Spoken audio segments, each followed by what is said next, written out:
Hello, my name is Marilyn Garrier, and I'm the new nurse executive here at St. Louise Regional Hospital. I've been here about 7 months, and during that period of time I've gotten to know many of you, many of our wonderful nurses, and we're producing this video today to celebrate our wonderful, great staff here at St. Louise.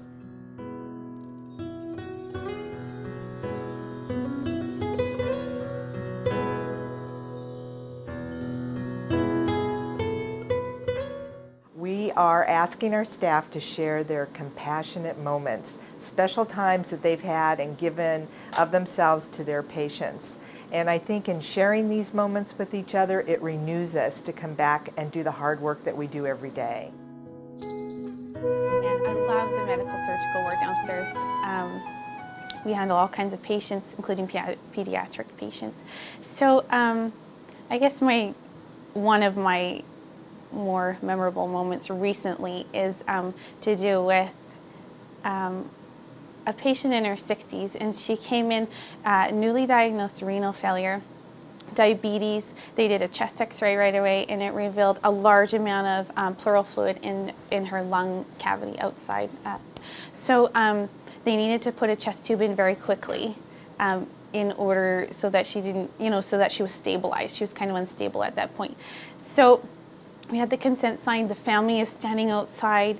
They're looking at you and trying to get your attention to get that look. Is everything okay? What's happening with my mom? And so, yeah, you just have to, at that point, reassure them, saying, it's okay, don't worry, we've got everything under control. And then as I entered the room, then the next thing to deal with is the patient and how they're feeling. I can't imagine how, so many invasive things happening at one time, totally out of their control. And so helping them feel a little in control, having a little peace of mind. A lot of it happens between eye-to-eye contact. It's not, a lot of it isn't verbal, yeah. And so going in, the surgeon came in, we had everything set up, and as he started to put in anesthetic, local anesthetic, and her eyes started to get really big because it's a little bit of pain happening there.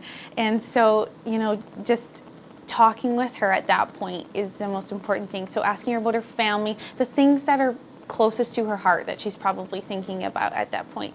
And then as the procedure started going a little bit further, he has to open the ribs, he has to get right in there. You can see her face start to get really anxious. And as a nurse, oh my gosh, your heart goes out to them, because as a nurse, that's really what our heart is all about, is making sure these people feel safe and in control and that everything's going to be okay. Lots of times we don't have a lot of time to talk with people and reassure them and that kind of thing.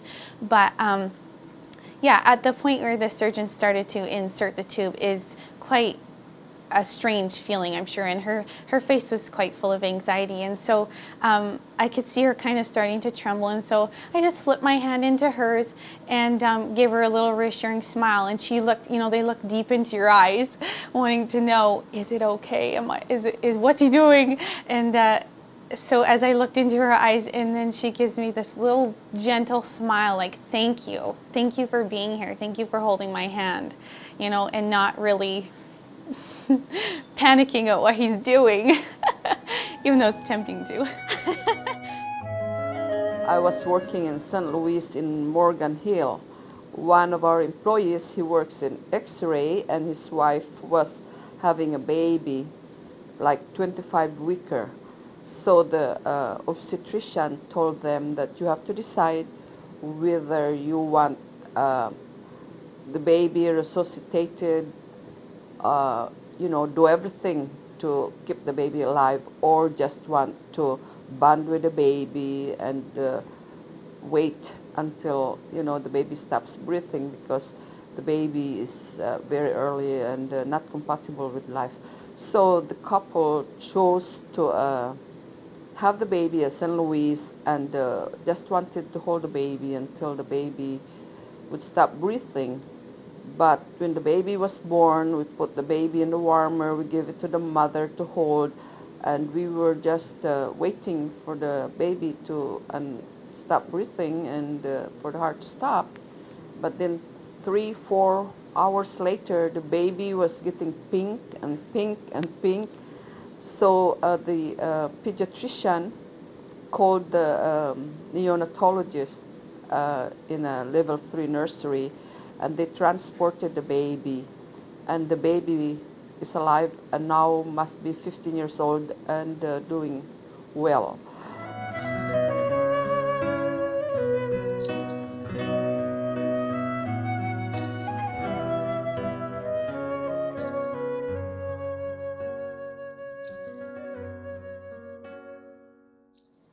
My name is Karen, and I work in the emergency room nights. I've worked there for 30 years for the Daughters of Charity, and I don't have just one compassionate moment. I'm fortunate enough in my position of what I do that I have compassionate moments nonstop as far as my interaction with patients. And the fact that I live in the same community that I work in, I'm fortunate that when they come in and they're needing something, that they already know me, they're comfortable with me, they look for me. And I had seen that baby in the morning before I had gone off duty, and the baby had been okay and had been able to be discharged. And when I came back that night, the baby they were there again, and the baby had passed away. And the mother, when I got to work and the situation was occurring, and she came to me and she just launched herself, hugged me, and she says, "You told me to come back, and I did." And that was because every time that I discharge a patient, I tell them, if there's something that makes you uncomfortable or something you don't feel good about, please come back, make sure you come back. And she wanted to let me know that she had come back with that. My most compassionate moment was when I went to help in Hurricane Katrina, and there were about